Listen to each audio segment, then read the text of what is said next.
પરિવાર અને સ્વજનો વચ્ચે થતી સામાન્ય મજાક મસ્તી ક્યારેક લોહિયાળ હત્યામાં કેવી રીતે ફેરવાઈ જાય તેનો એક આ ચોંકાવનારો કિસ્સો રાજકોટના ઉપલેટા પંથકથી સામે આવ્યો છે। ઉપલેટા તાલુકાના પડવાલા ગામે 2 દિવસ પહેલા કુટુંબિક કાકા ભત્રીજા વચ્ચે સામાન્ય મજાક મસ્તી દરમિયાન મામલો બીચક્યો હતો, જેમાં ઉશ્કેરેલા ભત્રીજાએ પોતાના સગા કાકા પર છરી વડે જીવલેણ હુમલો કરી દીધો અને ગંભીર રીતે ઘવાયેલા કાકાનું સારવાર મળે તે પહેલા જ કમકમાટી ભર્યું મોત થઈ ગયું હતું। સમગ્ર મામલો હત્યામાં પલટાયો અને આ ચકચારી હત્યા કેસમાં ભાયાવદર પોલીસે ગણતરીની કલાકોમાં ભેદને ઉકેલીને હત્યારા ભત્રીજા સોહિલ નોયડાને પડવાળા ગામની સીમમાંથી ઝડપી પાડ્યો છે। હત્યામાં વપરાયેલું હથિયાર પણ કબજે કર્યું છે। શું છે સમગ્ર મામલો, આવો વિગતે વાત કરીએ આ અહેવાલમાં।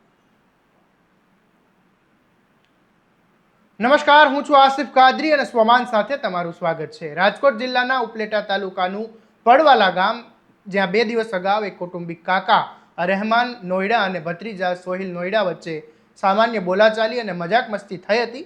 જોત જતામાં આ સામાન્ય બાબતે ઉગ્ર સ્વરૂપ ધારણ કર્યું અને આવેશમાં આવી ગયેલા ભત્રીજા સોહિલે છરી કાઢીને કાકા રહેમાનભાઈ પર ઉપરા ઉપરી છરીના ઘા ઝીકી દીધા અને લોહી લુહાણ હાલતમાં કાકા હોસ્પિટલે ખસેડવામાં આવ્યા અને તે પહેલા જ તેમણે રસ્તામાં દમ તોડી દીધો હતો। ઘટનાના પગલે પડવાલા ગામ અને પારિવારિકમાં પણ શોક ફેલાઈ ગયો હતો અને હત્યાની ઘટનાની જાણ થતાં જ ભાયાવદર પોલીસનો કાફલો પણ ઘટના સ્થળે પહોંચી ગયો હતો અને હત્યામાં ફરાર થઈ ગયેલા આરોપી ભત્રીજા સોહિલ નોયડાને ઝડપી લેવા માટે પોલીસે અલગ અલગ ટીમો બનાવી તપાસ તેજ કરી અને બાતમીના આધારે પોલીસે પડવાલા ગામની સીમમાં ઘેરાબંધી કરીને આરોપી સોહિલ નોયડાને દબોચી લીધો હતો। આ ઉપરાંત પોલીસે હત્યામાં ઉપયોગમાં લેવાયેલી લોહીવાળી છરી પણ ઘટના સ્થળેથી કબજે કરી અને કાયદેસરની કડક કાર્યવાહી પણ હાથ ધરવામાં આવી છે।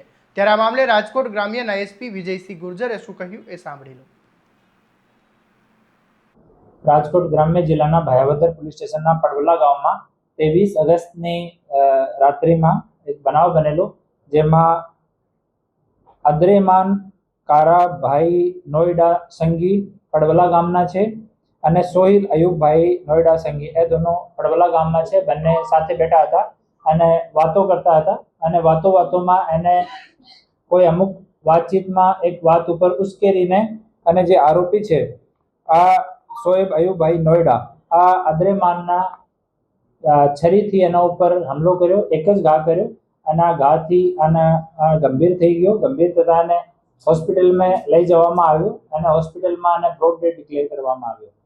આ બનાવ બન્યા પછી રાજકોટ રેન્જ ડીઆઈજી સાહેબના માર્ગદર્શનમાં અને ત્યાંના ઇન્ચાર્જ ડીવાયએસપી શ્રીજીતા પટેલના નિર્દેશમાં ટીમની રચના કરીને તુરંત જો છે આરોપીને પકડવામાં આવ્યો। હાલ આગળની જો કાર્યવાહી છે, આરોપી અરેસ્ટ કરવામાં આવ્યો છે। હથિયાર જો હત્યામાં કામમાં લીધો છે એ બધી વસ્તુ સરકારી પંચોની હાજરીમાં રિકવર કરવામાં આવી છે અને આગળની કાર્યવાહી ચાલુ છે। કાકા ભત્રીજા થાય છે, એક જ પરિવારના છે અને શાંતિથી બેઠા હતા। જો પ્રત્યક્ષદર્શી લોકો છે આજુબાજુના, એ પણ કીધું કે આરામથી વાત કરતા હતા, હસતા હતા એકબીજા સાથે બેઠા વાતોમાં અને કોઈ એક વાત એવી ન ગમી હોય આમાં ઉશ્કેરીને અને ખિસ્સામાંથી ચાકુ કાઢીને છરીથી એના ઉપર હુમલો કર્યો। જો આના શોલ્ડરથી નીચે ચેસ્ટના ભાગમાં એક જ વાઉન્ડ થયો, એનાથી એની ડેથ થઈ। ના, આરોપીનો કઈ ગુનો નથી ના, જૂનો કોઈ અનબનાવ પણ નથી અને ડિટેલમાં પૂછપરછ ચાલુ છે કે ઓર કોઈ આ સિવાય કોઈ બીજો કારણ હોય એના માટે પૂછપરછ પોલીસ સ્ટેશન લેવલ ઉપર ચાલુ છે।